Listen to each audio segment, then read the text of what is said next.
Welcome to Moments with Marianne. This is your host, Marianne Pestana. And we're here today with special guest, Francesca Hampton. And she's here to share with us her new children's book, Leo Learns to Meditate, a curious kid's guide to life's ups and downs and a lot of in-betweens. So Francesca has been a Buddhist practitioner since the 70s and has helped to establish Tibetan Buddhist centers in California. She later worked as an English language editor at the Library of Tibetan Works and Archives and spent a number of years in India and Tibet. She then settled into a career as an English as a second language and adult education teacher. So let's welcome to the show, Francesca Hampton. Thank you very much. I'm delighted to be here. What an amazing book this is. What inspired you to write it? Like most people, it's a bit of a saga. In my 20s, I, like hundreds of other young Westerners, I was drawn to go to Asia. And we called ourselves travelers in those days and trying to separate ourselves from tourists. Many of us in those days in the 70s encountered Tibetans. They had been coming out of Tibet as refugees since 1959 and were continuing to reestablish themselves in their big universities that they'd had in Tibet in India. Now, in my travels, I managed to miss the whole shebang. I instead had my first teachings in Buddhism in Bangkok with a man named Fra Kantipalo, and was very impacted by my first lectures, was pondering those lectures all the way across as I missed all the other connections that other youngsters were having, whom I later met and became best friends with. I've connected with this stream of events that was going on and all these people when I got back to LA in 1975 and was told a Tibetan had come to speak in Los Angeles. And his name was Lama Thupten Yeshi. And I was very, very moved by what he had to say and started studying as they were to learn more about Buddhism and what they had to share with us. Many of those folks that I met in those days, we all were working on establishing Buddhist centers, and they went on to establish them all over the world. It was quite a coming together of two great movements of youngsters traveling in that way in those days, and the Tibetans needing to pass on what they could of their own culture because they were under such assault. It was a bit of a historical moment, I think, in Buddhist history. So decades have gone on. I've had many, many teachings with many of different lamas of those different traditions. I have many of the people I traveled with have gone on to become great scholars, great meditators, ordained, and I cannot claim any of that. I'm trying to be a writer in my older years. I returned to a love of writing. And in the last few years, I've written several adventure stories and novels for children and a book of Buddhist-themed short stories for adults. This is my first attempt to put Buddhist themes into a story for children.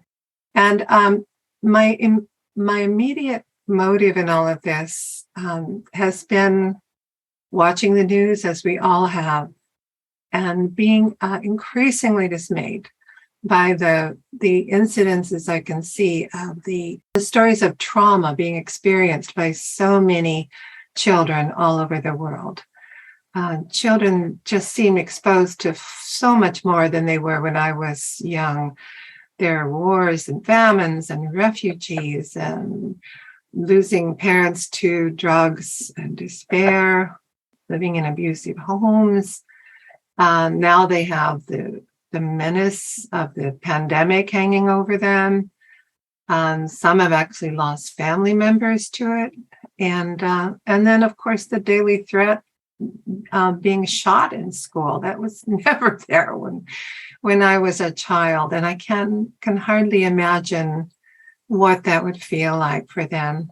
There's just life is more fearful for most children at every level of society now, not only those in poor neighborhoods. And I have also observed an increasing generalized anxiety in the young about the survival of the world with climate change and war. There was some of that when I was young, but not as much as now. Many young people seem drawn to apocalyptic landscapes in video games and movies.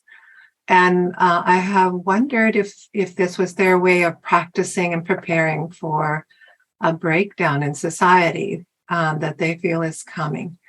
And that too would place a steady strain on the emotions, consciously or unconsciously. Leo Learns to Meditate is just a children's book. It's not the answer to everything. And it's coming from a Dharma friend. It's coming from someone who's offering what worked in my life after receiving all these teachings, what among them has worked for me to make life easier, how to calm down, how to transform bitter experiences into sweeter ones, how to react with kindness as much as you can, but not weakness, and how to rely on inner resources when it's difficult to rely on outer ones or there's just not enough there for you. It's written, in effect, to myself as a child. I'm not an expert. I'm not a professor in a university or child therapist, or even an official Buddhist teacher in any aspect. But I'm writing to myself as a child what I would most have liked to hear and would have benefited from learning earlier than I did.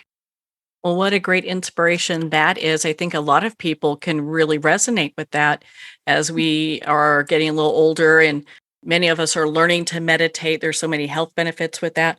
I love Mhm. how in your book, Leo Learns to Meditate, you go through this very gentle practice that Leo's having with his mother and how he has to really focus and learn how to focus in order to do the meditation. But it starts at a very simple place. Yes. Um, there are quite a number of books that are addressing the good benefits of becoming more mindful. And I'm so happy to see that the illustrator to this book, John Letta, he just turned out to be so outstanding, much more than any of us had hoped, to show in a kind of comic way how one can struggle to get your mind to focus on one thing. It's much harder than it seems if you've never done it. But Leo Learns to Meditate, I think, was chosen by the Bala editors because it starts to address other dimensions of meditation that many of the other books that are coming out right these days have not addressed yet. It has two critical dimensions not often covered. One is the focus on love and kindness, and the other is an introduction to metacognition, if we use a modern psychological phrase, which just means standing back to become aware of your own feelings without getting caught in them quite so strongly. These are the aspects of Buddhism that have been most personally helpful. When life gets hard, they really help you. They are part of a core that can be found in all Buddhist lineages and traditions, to my knowledge. One is developing shamatha. That's the ability to focus single-pointedly, to balance the mind between clarity and relaxation on a single point, which is, you can see in Leo, is quite funny. He tries to meditate on his teddy bear with very mixed results at first. And then developing loving kindness towards all beings. And more than just being nice, but to sit in meditation and consciously try to expand your own ability to feel love for others, to wish them well. I also incorporate, in a comical way, a little taste of the Gelugpa tradition of analytical meditation coming from Tsongkhapa in Tibet, dissecting a situation with another person, where you go step by step to find the real enemy, in air quotes. It's not the person or his hand or his arm or what, but leading the child step by step to understand a bad situation may have come from temporary negative emotions, and those in turn created by ignorance, and then your own reaction to the whole situation. It's I try to make it funny, and John Letta just did a brilliant job showing Leo's reaction to this attempt to think philosophically when he's in the middle of a crisis. Well, I think that's so important. Young people today are so overloaded with thoughts and information just coming at them. To get to this place of calm, I mean, what a gift that is. Yeah, the mother shown in the book, it's the perfect meditation guide for a young child. And John Letta created her out of his own mind. I had a prose version of their interaction, but he went on to produce to me a really brilliant shift on the entire structure of the book by making it into children are used to that. They're used to comic books. And instead of reading a long prose description of what people are thinking or saying or doing, he just made it so clear. He uses different colors to show when Leo's thinking about things, when he's speaking about things, when his mom is speaking about things in reaction to him, and to show the nuances. It's really quite amazing to show the rendering of their relationship, just showing ways that the text presented, but the visually comes so much clearer for children. They can see it quickly. What are some of the things that you would like, or a thing that you would like little readers to take away from your book? I would like them to take away most of all the idea that they have inner resources, that they can respond to the challenges that come at them, and they can be very strong. They can, even if they can't handle it in the moment. I mean, I don't know that I could do well with a bully in my face, but to go back and think about it and calm their mind in ways that bring them back to a state of peace and joy. The effect, especially of loving kindness, it is one of the most powerful emotions you can generate to make not only a situation better in the long term, but one's own mind return to a state of calm, peacefulness. You're not so threatened by things. So, Francesca, where can our listeners connect with you and be part of your community? I do have author pages on Amazon, and I have a Facebook page. Well, Francesca, thank you for taking the time to be on the show with us here today. Well, thank you for being so kind to me in my very first interview ever. Well, thank you, Francesca. It has been such an honor to spend this time with you and to talk about your new book, Leo Learns to Meditate. Leo Learns to Meditate is available at Amazon, Barnes & Noble, and all indie retailers. And remember to support our indie bookstores.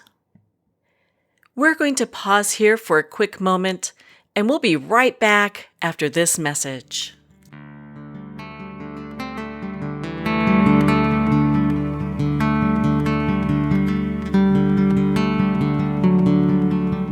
I'd like to thank Jason Eastwood at Guitarfulness for sharing his inspiring music and talent with us.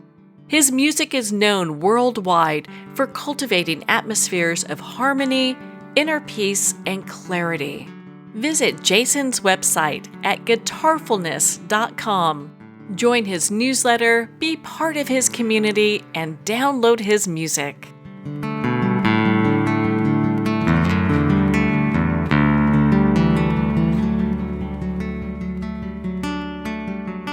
Well, we're at the end of our time today. I'd like to thank everyone for tuning in. You've been listening to Moments with Marianne, where we make every moment count.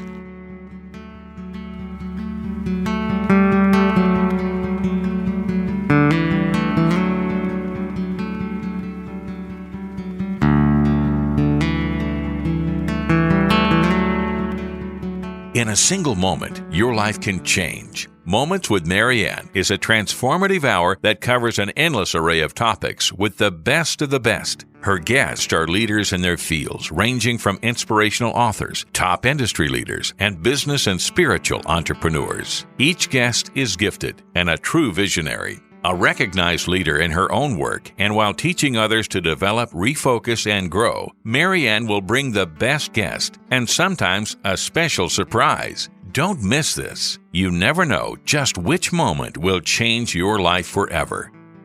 Make sure to tune in and visit momentswithmarianne.com for more information.